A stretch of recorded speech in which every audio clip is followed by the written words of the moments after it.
The gunshots echoed through the mountain pass as Clara Montgomery ran for her life, her heart pounding against her ribs like a hammer on an anvil. The hem of her skirt was torn and mudded, her hands scratched and bleeding from scrambling over rocks. Behind her, she could hear the horses of her family's men gaining ground, their shouts carrying on the crisp October air of 1878. "You'll hang for this, Clara." Her stepfather's voice boomed across the canyon walls. "No one steals from Samuel Montgomery and lives." Clara pushed harder, her lungs burning with each desperate breath. The stolen documents in her satchel felt heavier with each step, but she couldn't let them catch her. Those papers proved everything: the forged deeds, the swindled miners, the blood money that had built her family's empire. Justice had to be served, even if it cost her everything. The path grew steeper as she approached the summit, loose stones sliding beneath her boots. A rifle crack split the air, and a bullet splintered the rock beside her head. Clara ducked instinctively, but kept moving. The summit was just ahead, and beyond it, nothing but wilderness. No plan, no future, just escape. As she crested the ridge, the world opened up before her: endless valleys and forests stretching toward the horizon. But what caught her eye was the lone figure waiting there, a stranger silhouetted against the setting sun, holding the reins of 2 horses. "Miss Montgomery," the man called out, his voice calm despite the chaos erupting behind her. "I believe you could use a ride." His Stetson hat tilted up, revealing a face weathered by sun and wind, eyes sharp as a hawk's. "Name's Kane Foster, and we need to leave. Now," Clara faltered, torn between fear of this stranger and the certain death approaching from behind. Another gunshot decided for her. Without a word, she ran toward him, toward the promise of escape. Kane swung onto his horse and extended his hand. "Trust me," he said simply. She took his hand, and in one fluid motion he pulled her up behind him. As her family's men appeared at the summit, Kane spurred his horse forward, leading the second mount by its reins. "Hold tight," he commanded, and Clara wrapped her arms around his waist as they plunged down the western slope, the spare horse keeping pace beside them. The mountain seemed to swallow them whole as they disappeared into the gathering darkness, the sounds of pursuit growing fainter with each passing moment. Clara pressed her face against Kane's back, the wool of his coat rough against her cheek. She had no idea who this man was or why he had come to her aid, but as the night closed in around them, one thought kept repeating in her mind. Her life would never be the same again. They rode hard for hours, the moon rising high above them. The mountains gave way to rolling foothills, and still Kane pushed on, seemingly guided by an internal compass. Clara's body ached from the punishing pace, but she didn't complain. Behind them lay death, ahead lay, what, freedom, or just a different kind of danger? Finally, when her fingers had grown numb from clinging to him, Kane slowed their pace. They'd reached a small creek, the water gleaming silver in the moonlight. "We'll rest here for a bit," he said, dismounting with practiced ease. He turned and offered his hands to help her down. "Your stepfather's men won't track us through water in the dark." Clara's legs nearly buckled as her feet touched the ground. Kane caught her elbow, steadying her. His touch was firm but gentle. "Thank you," she said, finding her voice at last. "But who are you? How did you know I would be there?" Kane led the horses to the creek, allowing them to drink. "Let's get a fire going first, then we can talk." Within minutes, he had a small, well-concealed fire crackling between some rocks. Clara huddled close to it, watching as this stranger, her rescuer, moved with quiet efficiency, unsaddling the horses and laying out bedrolls. There was something reassuring about his movements, a confidence that spoke of years spent in the wilderness. "I've been tracking your stepfather's operations for over a year now," Kane finally said, settling across from her. The firelight cast shadows across his face, highlighting strong cheekbones and a jaw covered in several days' worth of stubble. "Samuel Montgomery has been stealing land from small ranchers and miners across 3 territories. Men who stand against him tend to disappear," Clara nodded slowly. "That's why I took his papers. They prove everything: the bribes, the threats, the murders. I couldn't stand by any longer watching him destroy lives." Kane studied her for a moment. "That was brave, foolish but brave. Did you have a plan beyond running away? She looked down at her hands, embarrassed. Get to Republic, Washington. There's a federal marshal there, William Tanner, who isn't in my stepfather's pocket. I thought if I could reach him. Her voice trailed off as the enormity of her situation settled over her. Republic's a good 4 days' ride from here, Kane said. And your stepfather will have telegraphed ahead to every town in between. How did you know I'd be at that pass today? Clara pressed. A hint of a smile touched Kane's lips. I've been watching Montgomery's estate for weeks. When I saw the commotion this morning and you fleeing on foot, I figured you'd take the mountain trail. It was the only route that would give someone on foot a chance against riders. He poured coffee from a small pot into a tin cup and handed it to her. I just got there ahead of you. And the second horse? I always plan for contingencies, Miss Montgomery. Clara sipped the strong, bitter coffee, feeling its warmth spread through her chest. Please call me Clara. I think after saving my life, formalities seem rather pointless. Kane nodded. Clara, then. He poured himself coffee and stared into the fire. We should reach my cabin tomorrow. It's well hidden. We can rest there, make proper plans for getting you to Republic. You're going to help me? Clara asked, surprised. You've already risked enough. I can't ask. You didn't ask, Kane interrupted. I offered. Besides, those papers you're carrying might be enough to bring down not just your stepfather, but several corrupt officials I've been after for years. Clara studied him more carefully now. You're not just a hunter or a guide, are you? Kane's eyes met hers across the flames. I work with the Pinkerton Detective Agency. Unofficially, your stepfather has powerful friends who have managed to block formal investigations. I've been gathering evidence, but what you have might be the missing piece. Relief washed over Clara. Not just a stranger, but someone who understood the danger, who had resources beyond her own desperate plan. For the first time since she'd fled that morning, she felt a flicker of hope. We should get some sleep, Kane said, breaking the moment. Dawn comes early and we've got a long ride ahead. Clara nodded, suddenly aware of the bone-deep exhaustion weighing her down. Kane handed her a bedroll and she arranged it near the fire, her body protesting every movement. I'll take first watch, he said, settling himself against a tree trunk, rifle across his lap. Clara lay down, pulling the rough blanket up to her chin. Kane, she said softly, yes, thank you for everything. His eyes reflected the dying firelight as he looked at her. Get some sleep, Clara, tomorrow's another day. She closed her eyes, listening to the gentle sound of the creek and the occasional snort from the horses. Despite the danger still pursuing them, despite the uncertainty of what lay ahead, Clara fell into the deepest sleep she'd had in months. Morning came with a gentle nudge to her shoulder. Clara opened her eyes to find Kane crouched beside her, his finger to his lips in a warning to remain silent. The sky was barely beginning to lighten, the stars still visible overhead. Riders, he whispered. About a mile back, we need to move. Now. Clara was instantly alert, rolling up her bedding with trembling hands.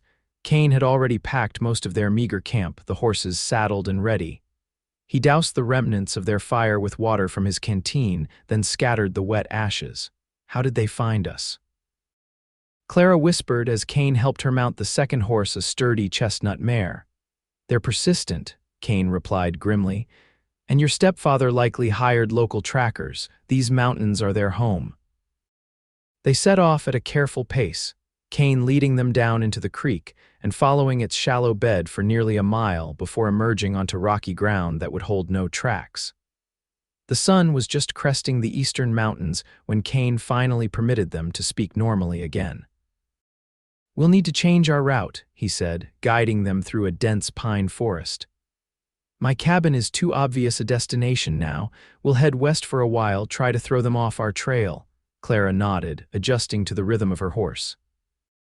She'd ridden since childhood, but always on gentle mares in paddocks or on carefully planned excursions. This wild country, with its steep inclines and treacherous footing, demanded a different kind of riding. Tell me about these papers, Kane said after they had ridden in silence for some time. Clara reached into her satchel, which she'd kept close against her body even while sleeping. Ledgers primarily and correspondence. She patted the leather bag. My mother died 3 years ago. After her death, my stepfather changed, or perhaps he simply stopped pretending. He became cruel, ruthless in his business dealings. Kane listened silently as they picked their way through the forest. I was expected to be the proper daughter, to attend socials and entertain potential suitors. He approved of men twice my age with political connections or mining interests. Clara's voice hardened. I played along, but I watched, I listened. Late at night, I would sneak into his study, reading his papers, copying information when I could. Dangerous game, Kane commented. Not as dangerous as allowing him to continue, Clara replied. Last week, I found these hidden in a compartment beneath his desk. They detail everything: bribes to judges, payments to hired guns, the names of families driven off their land or worse. Kane glanced at her with new respect. And you decided to act. I had to. Yesterday morning, I overheard him talking about a family near Cedar Creek, the Wilsons. They've refused to sell their homestead. He was arranging to have them. Her voice caught. To have them killed. Make it look like an Indian attack. I couldn't let that happen. I took the papers and ran. They crested a ridge and Kane paused, surveying the valley below. The landscape was breathtaking: golden aspens mixed with dark green pines, a river winding like a blue ribbon through the center. The Wilsons should be warned, Clara added quietly. Kane nodded. I know the family. We'll send word when we can. For now, our priority has to be getting you and those papers to safety. He pointed to a distant trail that skirted the edge of the valley. We'll follow that trail for a while, then cut north through those hills. Should reach Taylor's Crossing by nightfall. Is that wise? A town, I mean. Taylor's Crossing isn't much more than a trading post and a saloon. The owner, Joe Taylor, is an old friend. We can trust him. Kane gave her a sidelong glance. Besides, you need proper food and rest, and I need to find out how far your stepfather's reach extends. They made their way down the slope and onto the valley floor, keeping to the tree line when possible. As they rode, Kane pointed out tracks and signs Clara would have missed: deer trails, the scratched bark where a bear had marked its territory, the subtle indications of water nearby when none was visible. You've spent your whole life out here, haven't you? Clara asked during a brief rest to water the horses at a spring. Kane's eyes crinkled slightly at the corners, not quite a smile, but close. Most of it.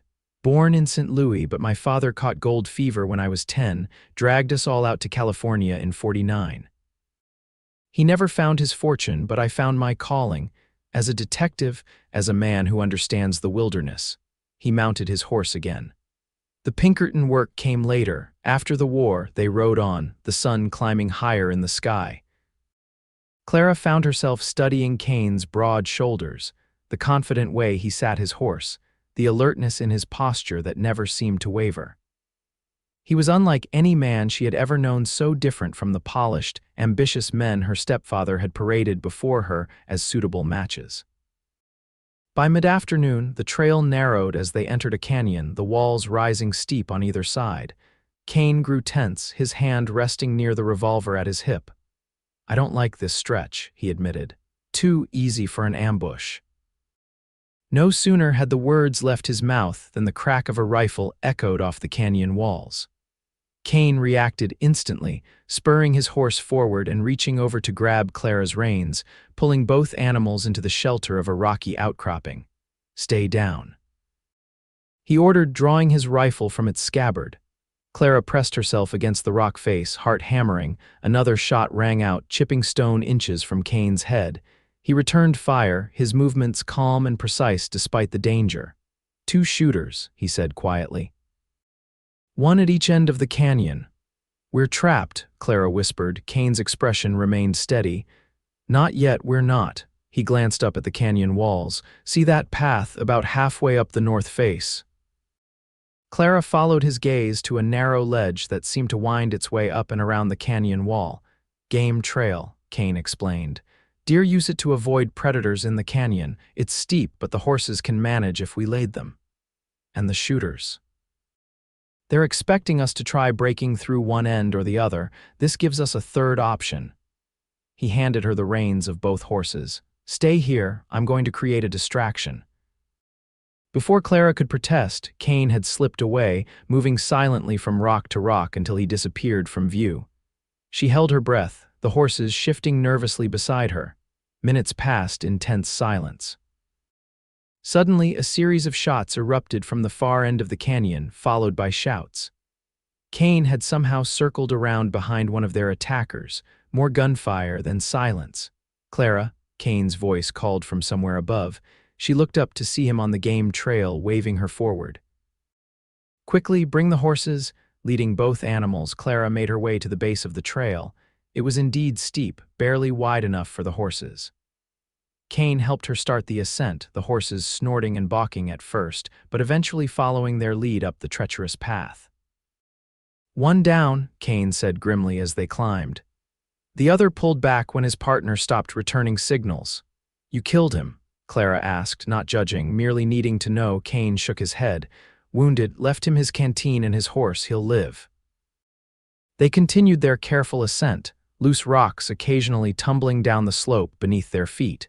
The trail eventually widened as they reached the canyon rim, and they were able to mount again, putting distance between themselves and the ambush site. "Were they my stepfather's men?" Clara asked once they were safely away. Kane's expression was grim. "No, hired guns most likely. Your stepfather has put out word and probably a substantial reward." "I'm sorry I've brought this danger to you." Kane looked at her then, really looked at her, his eyes softening slightly. "You didn't bring anything to me that wasn't already there, Clara. I chose this fight long before I met you."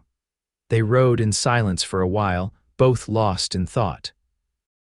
The sun was beginning its descent when they finally caught sight of Taylor's crossing a collection of rough-hewn buildings nestled in a small clearing by a river. "Remember," Kane said as they approached, "let me do the talking. As far as anyone knows, you're my cousin from back east coming to help after my wife passed." Clara nodded, somewhat surprised by the elaborate cover story. "And Clara," he added, his voice dropping lower, "keep that satchel with you at all times." The trading post was larger than Clara had expected, with a general store, a small saloon, and a few cabins scattered around the perimeter. A handful of horses were hitched outside and smoke rose from several chimneys. They dismounted in front of the saloon, and Kane tied their horses to the rail. "Stay close," he murmured, and Clara followed him inside. The interior was dimly lit and smoky, with a handful of rough-looking men seated at tables or standing at the bar. Conversations paused briefly as they entered, curious eyes assessing them before returning to drinks and cards. A burly man with a thick gray beard looked up from behind the bar and broke into a wide grin. "Well, I'll be damned. Kane Foster, as I live and breathe." Kane approached, extending his hand. "Hello, Joe. Been a while." Joe Taylor pumped his hand enthusiastically. "Too long." "What brings you to my humble establishment?" His eyes shifted to Clara, standing slightly behind Kane. "This is my cousin, Clara," Kane said smoothly. "Clara, this is Joe Taylor, the finest bar owner and worst poker player west of the Mississippi." Joe roared with laughter. "And don't you forget it," he nodded respectfully to Clara.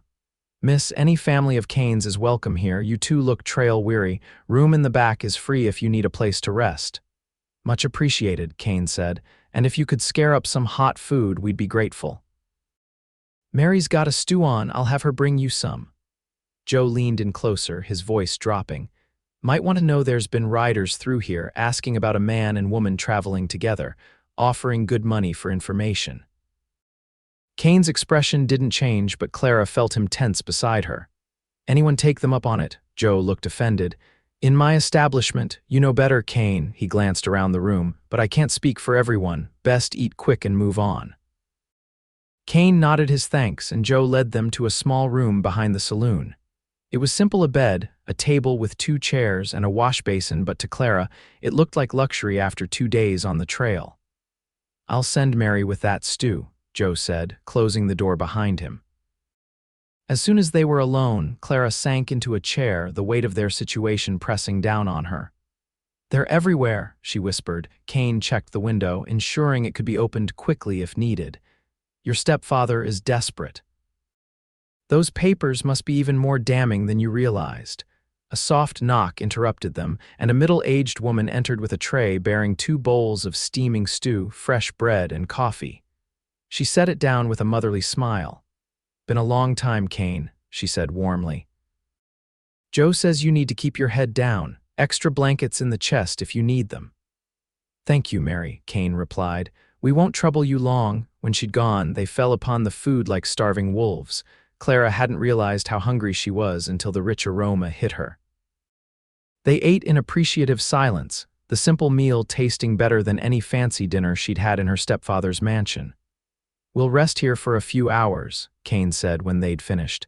"Leave before dawn. Joe will keep watch, but I don't want to risk staying longer." Clara nodded, then hesitated, glancing at the single bed. Reading her concern, Kane shook his head. "You take the bed, I'll keep watch from the chair. You need rest too," she protested. "I've gone longer without sleep. Rest while you can, Clara." Too exhausted to argue, Clara removed her boots and lay down, still fully clothed. The bed was simple but clean, and her body practically melted into it after days of hard riding. Despite her intention to stay alert, she drifted into sleep almost immediately. She woke to Kane's hand on her shoulder and his voice in her ear. "We need to go, now." The room was dark, but Clara could see tension in his silhouette. "What's happening?" "Riders coming. Joe just warned me. 6 men, heavily armed." Kane was already gathering their few belongings. "The back window leads to the stable. Our horses are saddled and waiting." Clara pulled on her boots and secured her satchel, following Kane to the window. He helped her through, then followed, closing it quietly behind them.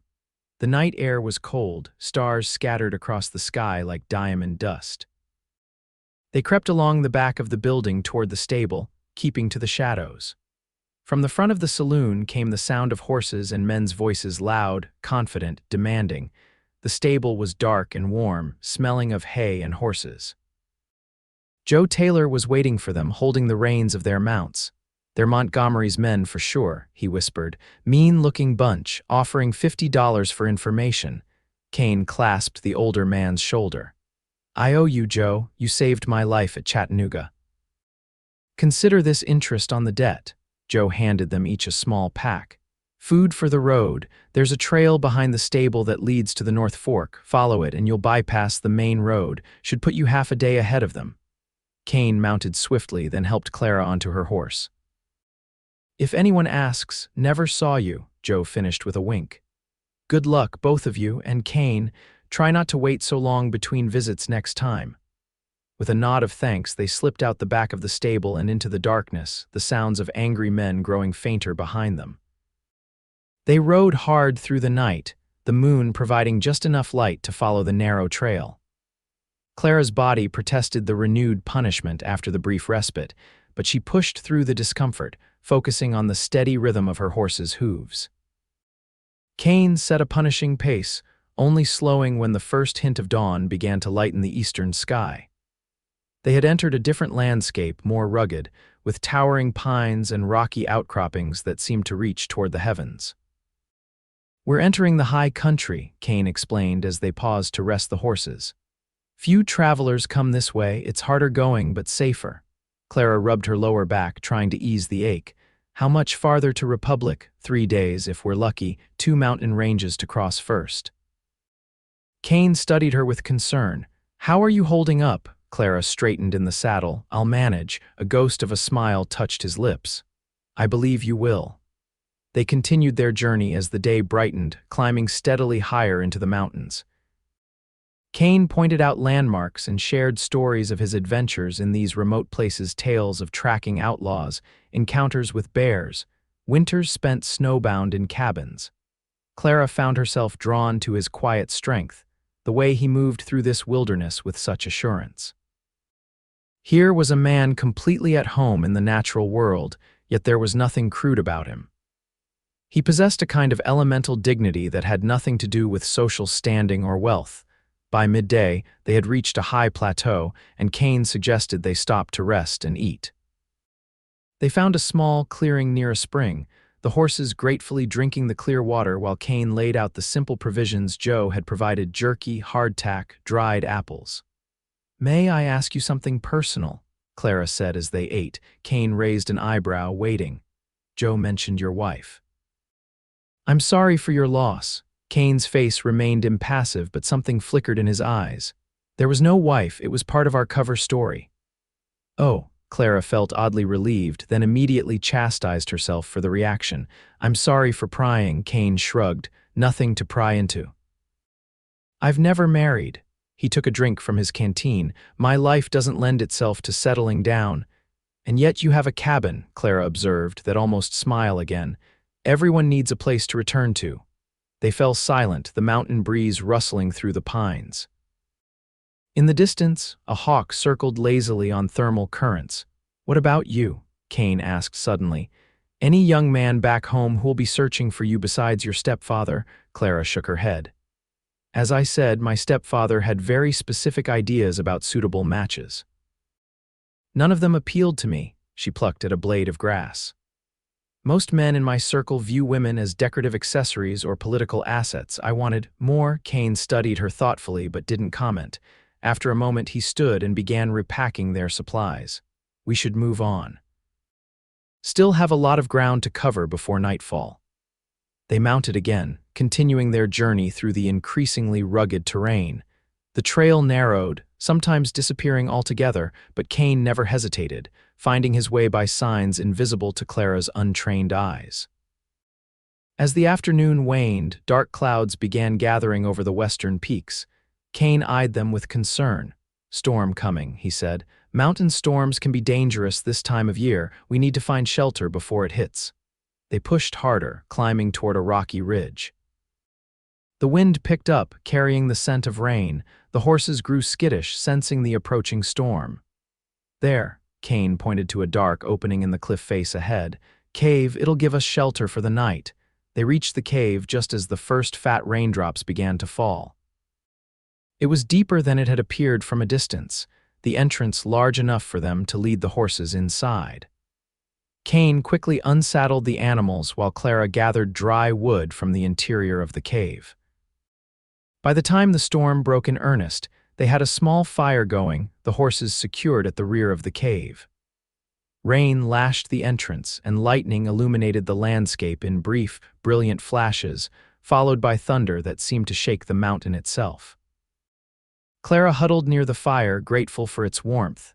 Kane joined her after checking that the horses were settled, his hair damp from the rain. This cave has been used before, he commented, nodding toward ancient soot marks on the ceiling, probably by native hunters over the years. Is it safe? Clara asked, glancing toward the dark recesses. I checked. No signs of recent animal use. We're alone. Kane added more wood to the fire. The storm should pass by morning. They ate a simple meal, listening to the symphony of rain and thunder outside. The cave was cool but dry, the fire casting dancing shadows on the walls. Clara found herself studying Kane's profile in the flickering light, the strong jaw, the weathered skin that spoke of years under the open sky, the alert eyes that seemed to miss nothing. How did you become a Pinkerton? She asked, breaking the comfortable silence. Kane stretched his legs toward the fire. After the war, I drifted for a while, did some scouting for the army, some bounty hunting, tracked a murderer from Denver to Chicago in the winter of '68. The Pinkerton office there was impressed enough to offer me work. He poked at the fire with a stick. I prefer the independent arrangement we have now, gives me freedom to choose my cases, and you chose my stepfather, Kane nodded slowly. The Montgomerys of this world believe money puts them above the law. Someone needs to prove them wrong. He looked at her directly. Why did you choose to act, I mean? Most women in your position would have looked the other way. Clara considered the question carefully. My mother taught me that privilege comes with responsibility. She believed in justice, in helping those who couldn't help themselves. Her voice softened with memory. After she died, I watched my stepfather destroy lives with impunity. I couldn't bear it anymore. Your mother sounds like a remarkable woman. She was, Clara smiled sadly. I think she would have liked you. The compliment seemed to catch Kane off guard. He looked away, adding another branch to the fire. Get some sleep if you can, I'll keep watch. Clara arranged her bedroll near the fire.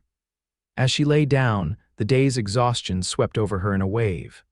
The last thing she saw before sleep claimed her was Kane's silhouette against the cave entrance, vigilant and steadfast as the storm raged outside. The storm passed during the night and they set out at first light. The world seemed washed clean, colors more vibrant after the rain. Their path led higher into the mountains, the air growing thinner and cooler with each mile. By midday, they had reached a high pass, the trail winding between towering peaks. Kane called a halt at the summit, allowing Clara and the horses to catch their breath. The view was spectacular, miles of wilderness stretching in all directions, untouched by human development. Beautiful, isn't it? Kane said, noticing her awe. I've never seen anything like it, Clara admitted. Makes civilization seem very small and unimportant. That's the gift of these mountains. Perspective, Kane pointed to a distant range. Republic lies beyond those peaks, 2 more days' ride. They continued their journey, beginning the descent into the valley beyond. The trail became treacherous in places, slick from the previous night's rain. Kane dismounted to lead his horse through the worst stretches, and Clara followed his example. They were picking their way down a particularly steep section when Clara's foot slipped on wet shale. She cried out as she fell, tumbling several yards down the slope before managing to catch herself on an outcropping of rock. Her horse whinnied in alarm, pulling at its reins. Clara. Kane was beside her in an instant, his strong hands helping her to her feet. Are you hurt? She winced as she put weight on her right ankle. Just twisted my ankle, I think, nothing broken. Kane knelt to examine her ankle, his touch gentle but confident. Slight sprain. We need to wrap it before it swells too much. He helped her to a flat rock, then retrieved a small medical kit from his saddlebag. With practiced efficiency, he removed her boot and began wrapping her ankle with a long strip of cloth. Where did you learn this? Clara asked, watching his capable hands work. Field hospitals during the war, you pick things up. He secured the bandage. This should help, but you shouldn't walk on it more than necessary. When he finished, Kane helped her back onto her horse. Their pace slowed considerably as they navigated the remainder of the descent, Kane constantly checking to ensure Clara was managing.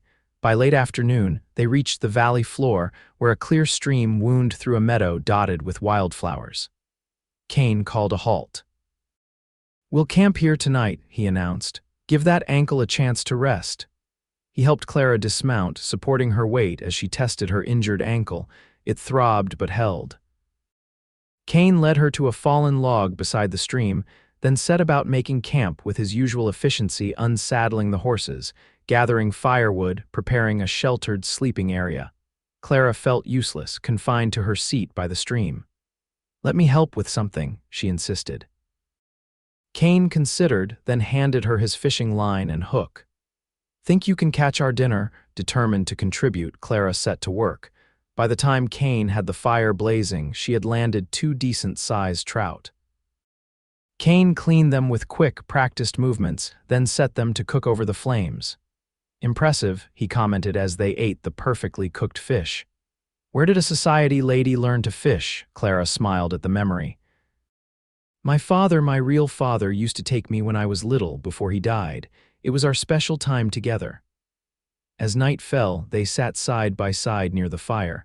The temperature dropped rapidly with darkness, and Clara shivered despite the fire's warmth.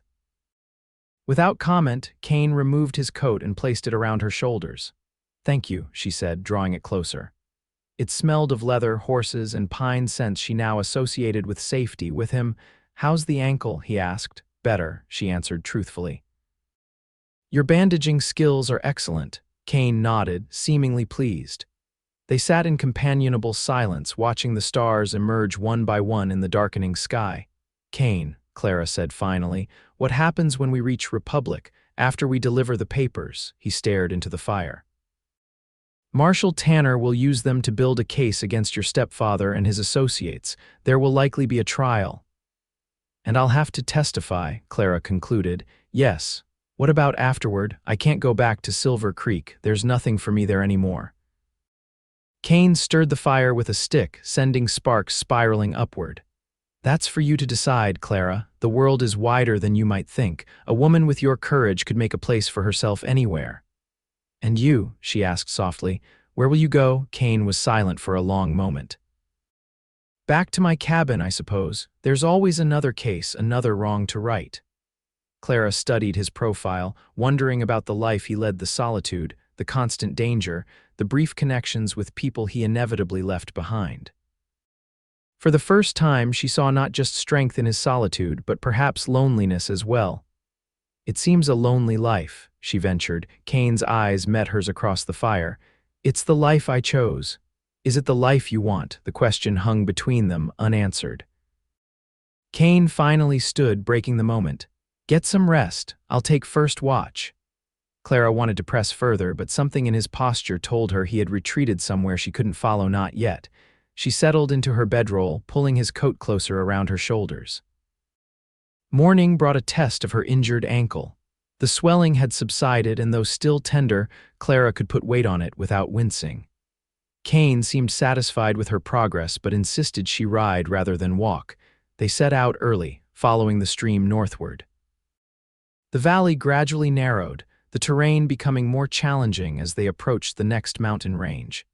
By midday, they had begun their ascent, the trail winding through dense forest that offered welcome shade from the autumn sun. Tell me about Republic, Clara said as they rode. What kind of place is it? Kane guided his horse around a fallen log. Small but growing, started as a mining town, but it's becoming a proper settlement now. Marshal Tanner keeps order, which is more than can be said for many frontier towns. And the people, hardworking, independent. The kind who mind their own business. Kane glanced at her. You'd find friends there if you chose to stay. The thought was appealing, a fresh start in a place where no one knew her as Samuel Montgomery's stepdaughter, where she could build a life on her own terms. They were deep in the forest when Kane suddenly raised his hand, signaling a halt. His posture had changed, alert and tense. Clara froze, listening. At first, she heard nothing unusual, just the rustle of leaves, the call of birds. Then she caught a faint cracking sound, like a branch breaking under weight, somewhere ahead. Kane dismounted silently, motioning for Clara to remain on her horse. Drawing his rifle, he moved forward on foot, disappearing among the trees. Minutes passed with agonizing slowness. Clara strained her ears, but the forest had gone eerily quiet. Her horse shifted nervously beneath her, sensing her tension. When Kane reappeared, his expression was grim. Hunters, he said quietly. 3 of them camped about half a mile ahead, blocking the trail. My stepfather's men. Kane nodded. They've chosen their position well. The trail narrows through a rocky pass just ahead, no way around without backtracking for miles. What do we do? Kane considered their options. Wait for nightfall, try to slip past them in the dark. They retreated deeper into the forest, finding a small clearing well hidden from the trail. Kane hobbled the horses where they could graze, then set about erasing any signs of their passage. As they waited for dusk, Clara's mind raced with questions and fears. How had the men known which route they would take? How many more barriers would they face before reaching Republic? You're thinking too loudly, Kane observed, settling beside her on a fallen log. Despite her anxiety, Clara smiled. Is that possible? It is when your thoughts are practically written on your face. His tone was lighter than usual, almost teasing. Want to share them? Clara sighed. I was wondering how they found us. This trail isn't exactly well traveled. Kane's expression grew serious again. Your stepfather is thorough. He's probably got men watching every approach to Republic. He checked his pocket watch. We have about 3 hours until dark. Try to rest if you can. Clara nodded, but rest seemed impossible with danger so near. Instead, she removed the precious documents from her satchel, reviewing them again. The evidence was damning: records of bribes paid to judges and sheriffs, deeds acquired through forgery and coercion, even coded records of removals, murders ordered and paid for. I never realized the extent of it, she murmured, showing Kane a particularly incriminating ledger. He has half the territory in his pocket. Kane examined the document with interest. This is even better than I hoped. Names, dates, amounts. He looked up at her with newfound respect. You've delivered us the entire network, Clara. This will bring down not just your stepfather, but his entire operation. Pride warmed her chest. For the first time since fleeing her home, Clara felt certain she had made the right choice, whatever the cost. As the light began to fade, Kane outlined his plan. They would approach the pass under cover of darkness, leading the horses on foot to minimize noise. If they were lucky, they could slip past the hunters' camp without detection. "And if we're not lucky?" Clara asked. Kane checked his revolver. "Then I create a diversion and you ride as hard as you can for Republic. Don't stop for anything." Clara shook her head firmly. "I won't leave you behind." "This isn't open for discussion," Kane said, his voice hardening. "Those papers are more important than either of us." "If something happens to me, you keep going." "Understood," she wanted to argue but recognized the immovable determination in his eyes. "Understood," she conceded reluctantly. They waited until full darkness before setting out, moving silently through the forest. Kane led the way, each step carefully placed to avoid twigs or dry leaves that might betray their presence. Clara followed closely, leading both horses, her injured ankle protesting but holding. As they neared the hunters' camp, Kane signaled for a halt. Ahead, through the trees, Clara could make out the glow of a campfire and the shadowy figures of men moving around it. Kane leaned close, his breath warm against her ear. "Stay here with the horses. I'll scout ahead, see if there's a way around them." Before she could protest, he had melted into the darkness. Clara held the horse's reins tightly, trying to control her breathing, every sense straining for signs of danger. The minutes stretched endlessly. A sudden commotion erupted from the direction of the camp shouts, the crash of something falling. A gunshot echoed through the forest, then another. Clara's heart hammered against her ribs.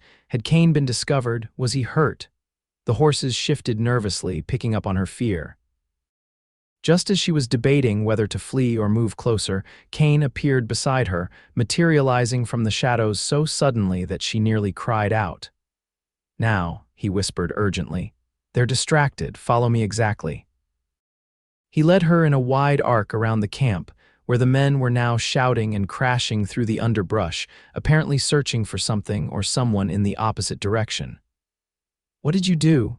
Clara whispered as they carefully picked their way through the darkness. "Let their horses loose," Kane replied softly, and left a false trail heading east. They moved in tense silence, every step measured, every breath controlled. The sounds of pursuit gradually faded behind them as they navigated through the rocky pass. Only when they had put considerable distance between themselves and the hunters did Kane allow them to mount and increase their pace. "That was too close," he said grimly as they rode. "We need to keep moving through the night, put as much distance between us and them as possible." Clara nodded, adrenaline still coursing through her veins. They rode hard for hours, the moon providing just enough light to follow the trail. Clara's body protested the punishing pace, but fear kept her alert and moving. Dawn found them high in the mountains, the forest giving way to alpine meadows dusted with early frost. Kane finally called a halt beside a small spring, allowing the exhausted horses to drink and rest. "Republic is just beyond that ridge," he said, pointing to a distant peak. "Half a day's ride if we push." Relief washed over Clara. "We're going to make it," she breathed. Kane's expression remained guarded. "Don't celebrate yet. The most dangerous part of any journey is the end, when you start to let your guard down." They rested briefly, eating the last of their provisions. Clara studied Kane as he checked their gear, noting the dark circles under his eyes, the tension in his shoulders. He had barely slept in days, constantly vigilant, constantly protecting her. "You should rest," she suggested. "I can keep watch for a while," he shook his head. "We'll rest in Republic, not before." They mounted again and continued their journey, climbing steadily toward the ridge that separated them from their destination. The trail grew steeper, more challenging, but the horses, sensing the end of their ordeal, pressed on gamely. As they approached the summit, Kane grew increasingly alert, scanning the surrounding terrain with narrowed eyes. Something in his manner made Clara nervous. "What is it?" she asked. "Too quiet," he replied. "No birds, no small game." They reached the ridge cautiously. Kane signaled for Clara to remain slightly behind him as they crested it. The view beyond was breathtaking, a wide valley, a river winding through it and nestled beside the water, the town of Republic, smoke rising from chimneys in the clear morning air. "There it is," Kane said, a rare smile touching his lips. "Journey's end." Clara felt tears prick her eyes. After days of fear and flight, safety seemed tantalizingly close. Kane surveyed the trail ahead, which descended steeply from the ridge before leveling out in the valley below. "One last push," he said. "Stay close." They had just started down the trail when the ambush was sprung. Men rose from concealment on both sides of the path, 5 of them, rifles aimed and ready. "That's far enough, Foster," called a familiar voice. Clara's blood ran cold as her stepfather, Samuel Montgomery, stepped into view, blocking their path. Kane's hand moved toward his gun, but Montgomery shook his head. "I wouldn't. My men are excellent shots, and the lady might get caught in the crossfire." Clara saw Kane's jaw tighten as he assessed their situation. They were completely surrounded, outgunned, and outnumbered. Montgomery approached, his expensive boots incongruous on the mountain trail. He was a tall man with silver hair and cold blue eyes, dressed as if for a business meeting in Denver rather than a mountain ambush. "Clara, my dear," he said, his voice dripping with false concern. "You've led us on quite a chase. Time to come home now." "I'm not going anywhere with you," Clara replied, her voice steadier than she felt. Montgomery's smile didn't reach his eyes. "I'm afraid you don't have a choice, nor does your companion." He glanced dismissively at Kane. "The famous Pinkerton man, I've heard of you. A pity you won't live to enhance your reputation further." "Let her go," Kane said evenly. "Your quarrel is with me," Montgomery laughed. "My quarrel is with anyone who steals from me, and Clara has stolen something very valuable indeed." He turned his cold gaze back to his stepdaughter. "The documents, Clara, hand them over and perhaps I'll be merciful." Clara's hand tightened protectively on her satchel. "So you can destroy them, continue terrorizing innocent people." "No," Montgomery's facade of civility cracked. "You foolish girl, do you think your principles are worth dying for, worth watching this man die for?" "Those papers are going to a federal marshal," Clara said firmly. "It's over, Samuel." Rage flashed across Montgomery's face. "Nothing is over until I say it is." He gestured to his men. "Secure them, kill the horses, we'll take them back to Silver Creek for a more private resolution." As the men moved to comply, Kane caught Clara's eye, a silent message passing between them. Without warning, he spurred his horse forward, directly toward Montgomery while shouting to Clara, "Run." Now, Clara didn't hesitate. She dug her heels into her horse's flanks, urging the animal to its greatest speed away from the ambush, down the trail toward Republic. Gunfire erupted behind her. Clara didn't look back, couldn't bear to see what was happening to Kane. She focused only on escape, on completing their mission, on reaching Marshal Tanner with the evidence. Her horse thundered down the mountain trail, taking the steep descent at a dangerous pace. Clara leaned low over its neck, giving the animal its head, trusting it to find sure footing. The wind rushed past her ears, nearly drowning out the sounds of pursuit, but pursuit there was. A glance over her shoulder showed 2 riders gaining ground, their horses fresher than hers. Clara's mount was exhausted from days of hard travel, its stride already beginning to falter. The trail widened as it reached the valley floor, allowing her pursuers to ride side by side. They were closing the gap rapidly now, shouting for her to stop. Clara's mind raced. She couldn't outrun them, not on her tired horse. The river lay ahead, separating her from the town. If she could cross it. She veered off the trail toward the river, hoping to lose her pursuers in the rougher terrain. Her horse balked momentarily at the unexpected direction, then responded to her urgent commands. The river came into view wider and faster than it had appeared from the ridge. Clara hesitated for a split second, then drove her horse forward into the water. The cold shock took her breath away as the horse plunged in, immediately having to swim against the strong current. Clara clung to its mane, the precious satchel secure across her body. Behind her, one pursuer had followed into the water. The other had halted at the bank, raising his rifle. Clara ducked low as the shot rang out, the bullet spraying water inches from her head. Her horse fought valiantly against the current, making slow but steady progress toward the opposite shore. Another shot, this one closer. The pursuing rider was gaining on her, his fresher mount handling the river crossing better than hers. Just as his hand reached for her, Clara's horse found its footing on the river bottom. With a tremendous surge, it lunged for the shore, scrambling up the bank and beyond the rifle's effective range. Clara didn't slow, urging her exhausted mount toward the town now clearly visible ahead. Buildings took shape: a church steeple, a water tower, the main street lined with businesses. People turned to stare as she galloped into town, her clothes soaked, her hair wild, pursued by a shouting rider. Clara made straight for the building with the marshal's star painted on its sign. She practically fell from her horse in front of the marshal's office, her legs nearly buckling beneath her. The door opened as she stumbled up the steps, revealing a tall man with a badge pinned to his vest. "Marshal Tanner," Clara gasped. The man nodded, his hand moving to his holster as he observed her pursuer pulling up in the street. "I'm Clara Montgomery," she said, pulling the sodden satchel from her shoulder. "These papers document crimes committed by Samuel Montgomery and his associates across 3 territories. A Pinkerton agent named Kane Foster helped me bring them to you. He's being held by my stepfather on the ridge north of town. Please, you have to help him." Marshal Tanner took the satchel, his expression grave. "Get inside, Miss Montgomery," he said, ushering her through the door. To his deputy, he added, "Round up some men. Sounds like we've got a situation."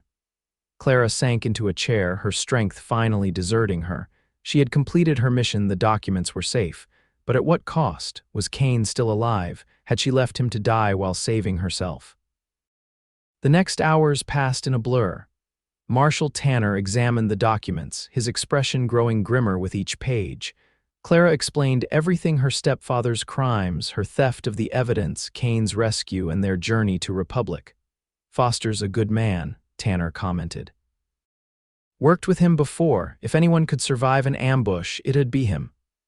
A posse was assembled, 10 armed men determined to rescue Kane and apprehend Montgomery. Clara begged to accompany them, but Tanner refused. "You're staying here where it's safe," he insisted. "Mrs. Tanner will look after you at our home." Reluctantly, Clara allowed herself to be led to the marshal's house, where his wife provided dry clothes, hot food, and a sympathetic ear. Despite her exhaustion, sleep eluded Clara. Every time she closed her eyes, she saw Kane facing Montgomery's men alone, sacrificing himself so she could escape. Night fell with no word from the posse. Clara paced the small parlor, unable to sit still, unable to quiet her racing thoughts. What if they were too late? What if Montgomery had already killed Kane and fled? What if? The sound of horses in the street brought her to the window. Torchlight illuminated a group of riders approaching the returning posse. Clara rushed outside, heedless of propriety, searching the faces of the men for the one that mattered most. Marshal Tanner dismounted first. Behind him, men were helping a battered figure from a horse. Clara's heart leapt to her throat. Kane. Alive, though barely upright, his face bloody, one arm held awkwardly against his side. She ran to him without thinking, relief overwhelming caution. "You're alive," she breathed, stopping just short of embracing him, suddenly aware of the watching townspeople. Kane's bruised face softened at the sight of her. "Takes more than Montgomery to finish me," he said, his voice rough but strong. "Montgomery?" Clara asked, glancing at Tanner. The marshal's expression was grim. "Got away along with 2 of his men, the others we captured." "Don't worry, we'll find him." But Clara wasn't worried about Montgomery, not in that moment. Kane was alive, injured, but standing before her. Nothing else mattered. "Let's get him to the doctor," Tanner said, supporting Kane's weight as they moved toward a small building on the side street. The town doctor was a gruff, elderly man named Sullivan, who efficiently assessed Kane's injuries: 2 broken ribs, a dislocated shoulder, numerous cuts and bruises, but nothing life-threatening. "He needs rest," the doctor pronounced after bandaging Kane's ribs and setting his shoulder. "Several days of it, at minimum." Kane started to protest, but a stern look from the doctor silenced him. "You'll stay at the boarding house," Tanner decided, "under guard until we catch Montgomery." Clara insisted on staying with him until he was settled in his room at the boarding house, a simple space with a bed, washstand, and small desk. Kane sank onto the edge of the bed, exhaustion evident in every line of his body. "You should rest too," he said, looking up at Clara with concern. "You've been through as much as I have." Clara perched on the single chair by the desk. "What happened up there after I left?" Kane's expression darkened. "Montgomery wasn't pleased. His men worked me over pretty thoroughly before the posse arrived." A faint smile touched his lips. "You did well getting those papers to Tanner." "I almost didn't," Clara admitted. "They nearly caught me at the river, but they didn't." Kane's eyes held hers. "You finished the job, Clara. Those documents will put Montgomery and his entire network behind bars, if they catch him." "They will." Kane winced as he shifted position. "Tanner's a good lawman, and Montgomery's a wealthy man used to comfort. He won't last long on the run." Clara wanted to believe him, but fear still gnawed at her. As long as her stepfather remained free, neither of them was truly safe. "You should go," Kane said gently. "Get some proper rest. There's nothing more to be done tonight." Reluctantly, Clara agreed.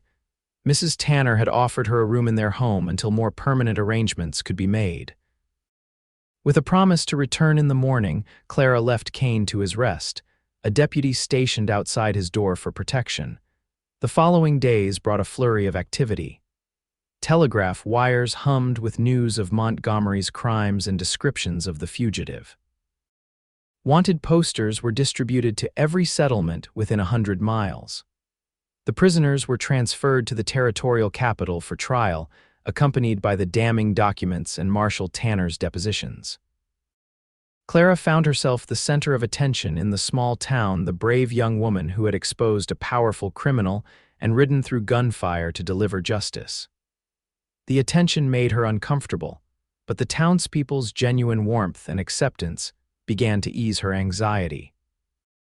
Kane recovered slowly, chafing at the forced inactivity.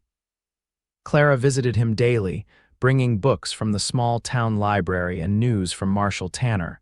Each visit lengthened, their conversations deepening beyond their shared ordeal to personal histories, hopes, and philosophies. She learned about his childhood in St. Louis, his father's failed dreams of gold, his experiences during the war that had left him with a hatred of injustice and a determination to fight it however he could. In turn, she shared stories of her mother, her education, her growing disillusionment with the society in which she'd been raised. One afternoon, a week after their arrival in Republic, Clara arrived at the boarding house to find Kane dressed and packing his few belongings. "You're leaving?" she asked, unable to keep the dismay from her voice. Kane paused, looking up at her. "Tanner received word this morning. Montgomery's been spotted near the Canadian border. The Pinkertons want me to join the pursuit." Clara's heart sank. "Your ribs are barely healed enough." Kane closed his saddlebag with a decisive movement. "I know how Montgomery thinks. I can help them find him." Clara turned away, struggling to compose herself. She had known this moment would come, had known Kane would never stay in one place for long. Yet the prospect of his departure hurt more than she had expected. "When will you go?" she asked, her back still turned. "First light tomorrow." Kane's voice had softened. "Clara, look at me." She turned slowly, meeting his gaze. Something in his eyes made her breath catch a warmth, a question. "Come with me," he said simply. Clara stared at him, unsure she had heard correctly. "With you, to find Montgomery." Kane shook his head. "Not just for that. Afterward." He took a step toward her. "I have a cabin in the mountains west of here. It's remote but beautiful, peaceful." He hesitated, uncharacteristically uncertain. "It's been just a shelter for me, a place to return to between jobs, but it could be a home with the right person." Clara's heart hammered in her chest. "Are you asking me to?" "I'm asking you to consider a life with me," Kane said quietly. "It wouldn't be easy, I won't pretend it would, but I think we could build something good together."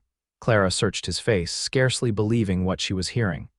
"I thought you preferred solitude, your independence." Kane reached for her hand, his calloused fingers gentle against hers.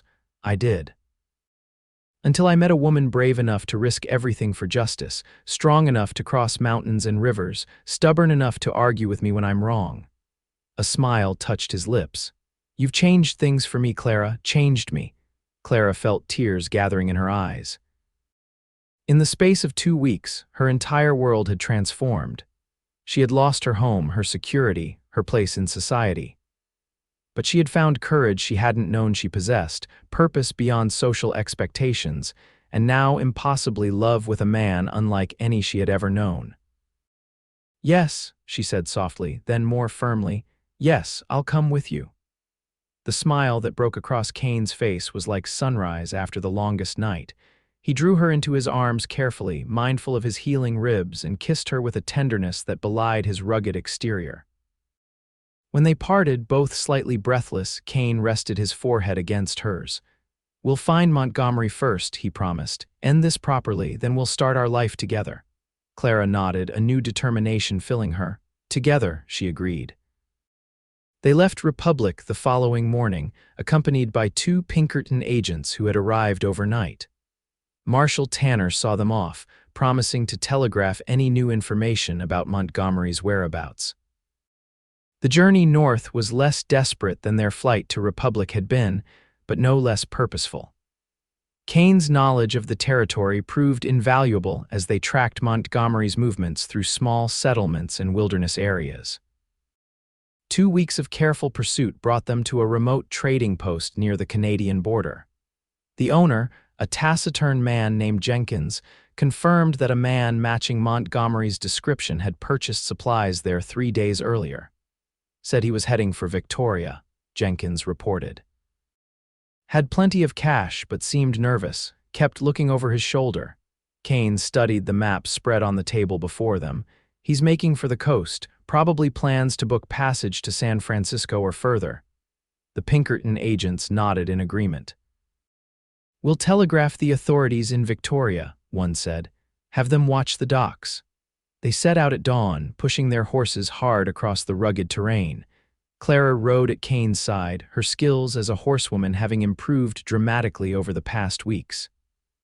The woman who had fled her stepfather's estate on foot now sat confidently in the saddle, a rifle scabbard attached to her mount, her eyes constantly scanning the horizon. They reached the outskirts of Victoria on the 3rd day, only to receive disturbing news. Montgomery had indeed been spotted in the city, but had disappeared before authorities could apprehend him. Rumors suggested he had hired a private boat rather than risk the scheduled steamers. "He's running scared," Kane observed as they regrouped in a small hotel, "making mistakes." A knock at the door interrupted their discussion. A messenger delivered a telegram from Marshal Tanner. Montgomery sighted returning south stop, possibly headed for Mexico stop. Kane's expression hardened. He's realized Canada isn't safe. Now he's trying for the southern border. The pursuit changed direction, a grueling chase that tested everyone's endurance. Through driving rain and scorching heat, across mountains and deserts, they followed Montgomery's trail southward. It was Clara who spotted the vital clue, a distinctive silver pocket watch in a pawnshop window in a small Arizona town. She recognized it immediately as her father's watch, which Montgomery had appropriated after marrying her mother. "He's desperate for funds," Kane concluded. Running out of options. They were close now, all of them feeling it. The telegrams flew between towns, lawmen, and Pinkerton agents coordinating their efforts in an ever-tightening net. The final confrontation came in a dusty border town, where Montgomery had holed up in a small hotel, waiting for his guide to lead him into Mexico. Kane and the Pinkertons surrounded the building, while Clara remained with the local sheriff, her heart pounding as she waited for news. When gunfire erupted, she couldn't stay put. Against the sheriff's protests, Clara ran toward the hotel, fear for Kane overriding all caution. She arrived to find Montgomery being led away in handcuffs, his face gray with defeat. Kane stood nearby, unharmed, his expression grim but satisfied. When he saw Clara, relief washed over his features. He crossed to her in a few long strides, catching her hands in his. "It's over," he said simply. "Truly over." Montgomery looked up at the sound of Kane's voice, his eyes finding Clara. For a moment, the mask of the powerful businessman slipped, revealing the desperate, cornered man beneath. "You've destroyed everything," he said hoarsely. My reputation, my business, my future. I hope you're satisfied, Clara. Clara met his gaze steadily. Justice isn't destruction, Samuel. It's restoration. The people you've harmed may finally find peace. Montgomery's face contorted with rage, but the Pinkerton agents pulled him away before he could respond. As they led him to the waiting wagon that would transport him to the territorial prison, Clara felt a weight lift from her shoulders, a burden she had carried for years without fully recognizing it. "Are you all right?" Kane asked softly, his hand warm at the small of her back. Clara took a deep breath, tasting freedom in the desert air. "Yes," she said with certainty. "I am now." The legal proceedings that followed were lengthy but conclusive. Samuel Montgomery and several of his associates were convicted on multiple counts of fraud, extortion, and in 2 cases, murder. The Montgomery fortune was largely seized, with portions allocated for restitution to his victims. Clara testified at the trial, her clear, unwavering account of her stepfather's activities proving crucial to the prosecution's case. Kane remained by her side throughout, his steady presence giving her strength when painful memories threatened to overwhelm her. When the verdicts were finally delivered, Clara and Kane stood together at the back of the courtroom, watching as Montgomery was led away to begin his life sentence. "Ready to go home?" Kane asked as they stepped out into the sunlight. Clara smiled at the word home, such a simple word yet so full of meaning. More than ready. They traveled northwest back toward the mountains where they had first met. The journey felt different now, no longer a desperate flight, but a journey of choice, of purpose. As they rode, Kane pointed out landmarks, sharing stories of his years in this wilderness. Clara listened eagerly, already imagining the life they would build together in this vast, beautiful land. "There it is," Kane said one crisp autumn morning, pointing to a distant ridge. "Home." The cabin came into view as they crested the ridge, larger than Clara had expected, built of solid logs with a stone chimney. A small corral stood nearby, and behind the cabin, a garden space had been cleared, though it lay fallow now. Kane watched her face anxiously as they approached. "It's not much," he began, but Clara stopped him with a shake of her head. "It's perfect," she said sincerely, taking in the sweeping view of the valley below, the mountains rising majestically beyond. Here was peace, here was beauty untouched by greed or corruption. Here was freedom. They dismounted, and Kane led her inside. The interior was simple, but well-crafted: a main room with a fireplace, a small kitchen area, a bedroom visible through an open door. Bookshelves lined one wall, filled with volumes that revealed Kane's unexpected love of literature and history. "We can add on," he said, watching her explore the space. "Another bedroom, perhaps, a larger kitchen, whatever you wish." Clara turned to him, seeing the uncertainty in his eyes, this man who faced down outlaws without flinching, suddenly nervous about whether his home would please her. "Kane Foster," she said, crossing to him and taking his hands in hers.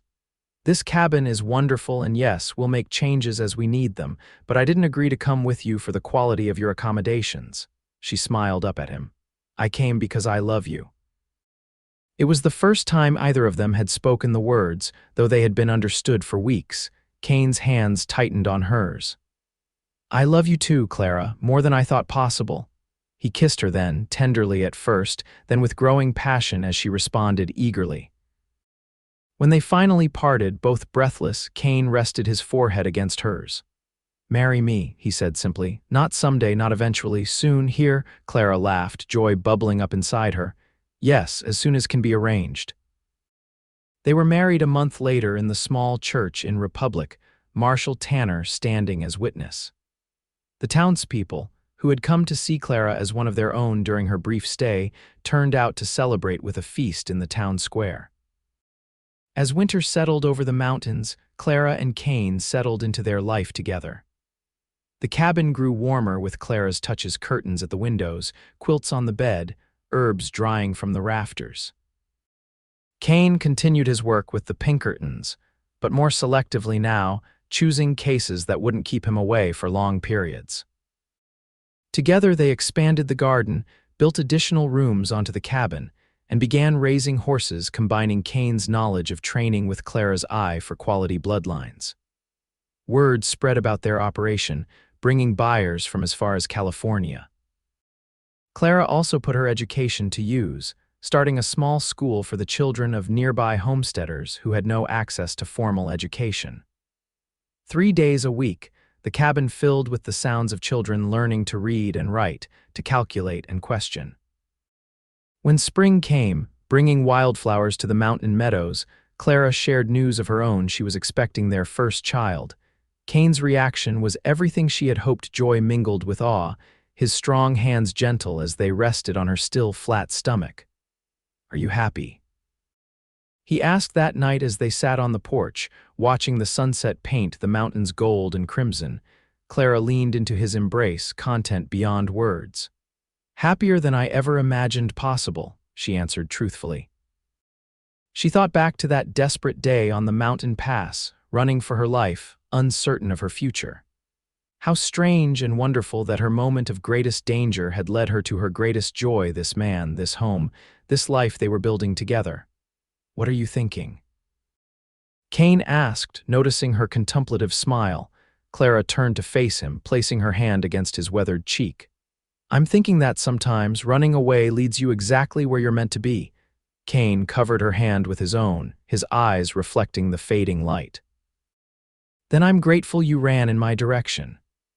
As the sun dipped below the horizon, painting the sky in deepening shades of purple and blue, Clara Montgomery Foster rested her head on her husband's shoulder, at peace with her past and filled with hope for their future. The mountain pass that had once been her desperate escape route now stood as the beginning of the journey that had led her home. Their daughter, Elizabeth, was born that autumn, a strong, healthy child with her father's thoughtful eyes and her mother's determined spirit. As Kane held his daughter for the first time, Clara saw in his face a look of wonder and fierce protectiveness that mirrored her own feelings exactly. Life settled into rhythms shaped by the seasons and their growing family. Summer brought long days of work and exploration, autumn the harvest in preparation for winter. Winter itself a time of storytelling by the fire, and spring the renewal of all their hopes and plans. 2 years after Elizabeth's birth, they welcomed a son, James, named for Kane's father. The cabin expanded again to accommodate their growing family, and their horse breeding operation flourished, providing a steady income that complemented Kane's more irregular earnings from his detective work. Clara's small school grew as well, eventually moving to a purpose-built structure halfway between their homestead and republic, where she taught 3 days a week, often with Elizabeth and James playing nearby or, as they grew older, helping with the younger children. Kane still rode out occasionally when a case required his particular skills, but he always returned to the cabin, to Clara and their children, to the life they had built together in the shadow of the mountains. 5 years to the day after their first meeting on that mountain pass, Kane presented Clara with a gift, a small gold locket containing miniature portraits of Elizabeth and James. "To remind you," he said as he fastened it around her neck, "that sometimes the most precious things come from the most unexpected beginnings." Clara touched the locket, then reached up to kiss him. "I've never needed reminding of that," she said softly. "Every morning I wake up beside you, I remember how fortunate I am." As the children grew, they learned the story of their parents meeting not all at once, but in pieces appropriate to their age, gradually understanding the courage and conviction that had brought Clara and Kane together. They also learned about justice, about standing up for what was right even when it was difficult or dangerous. These weren't abstract lessons, but living principles they saw embodied in their parents' daily lives. When Elizabeth was 10 and James 8, a letter arrived from the territorial governor. Samuel Montgomery had died in prison, unrepentant to the end. The letter also informed Clara that as Montgomery's legal heir, his only family remaining after the death of a brother the previous year, she was entitled to what remained of his estate after restitution had been paid to his victims. That evening, after the children were asleep, Clara and Kane sat by the fire discussing the unexpected news. "What will you do?" Kane asked, watching her face closely. Clara stared into the flames, remembering the grand house in Silver Creek that had never truly been a home. Sell it all, she decided. Every property, every investment, use part of the proceeds to establish a fund for families displaced by similar schemes. She looked up at Kane, and perhaps set some aside for the children's education. Kane nodded, approval in his eyes, a fitting end to that chapter. And a new beginning for others, Clara added softly. As the years passed, their homestead became a gathering place not just for their immediate family, but for a wider circle of friends, former students and colleagues of Kane's. Republic grew into a proper town, with a school, a bank, and even a small newspaper. But Clara and Kane remained on their mountain, preferring the peace of their secluded home. Elizabeth, inheriting her father's love of justice and her mother's determination, eventually left for college in Denver, returning with a law degree and a commitment to defending the rights of those who couldn't defend themselves. James, quieter but no less passionate, became a doctor, establishing a practice in Republic that served the surrounding homesteads and ranches. Through it all, Clara and Kane's partnership deepened, their love weathering the challenges of raising children, building a community, and occasionally facing dangers from Kane's work. The silver in their hair and the lines on their faces marked the passage of time, but their connection remained as strong as it had been that day on the mountain pass. On their 30th anniversary, with their children grown and grandchildren beginning to fill the cabin during holidays, Kane took Clara riding to the summit where they had first met. The landscape had changed over the decades, more settlements visible in the distance, the trail wider and better maintained, but the mountains themselves remained eternal, unchanged by human concerns. "You ever regret it?" Kane asked as they sat side by side, looking out over the valley.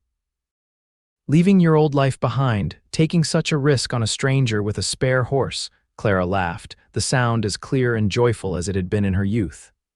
"Not for a single moment," she said, reaching for his hand. "That day I was running away from something. But I was also running toward something, even if I didn't know it yet." Kane brought her hand to his lips, his eyes still capable of making her heart quicken after all these years. "To think I almost missed meeting you. I was delayed leaving town that morning, reached the pass later than I'd planned." "You were exactly on time," Clara corrected gently, "precisely when I needed you most." As the sun began its descent behind the western peaks, painting the sky in the same golden hues they had witnessed together countless times over the decades, Clara Montgomery Foster rested her head against her husband's shoulder, exactly as she had done on that first evening outside their cabin.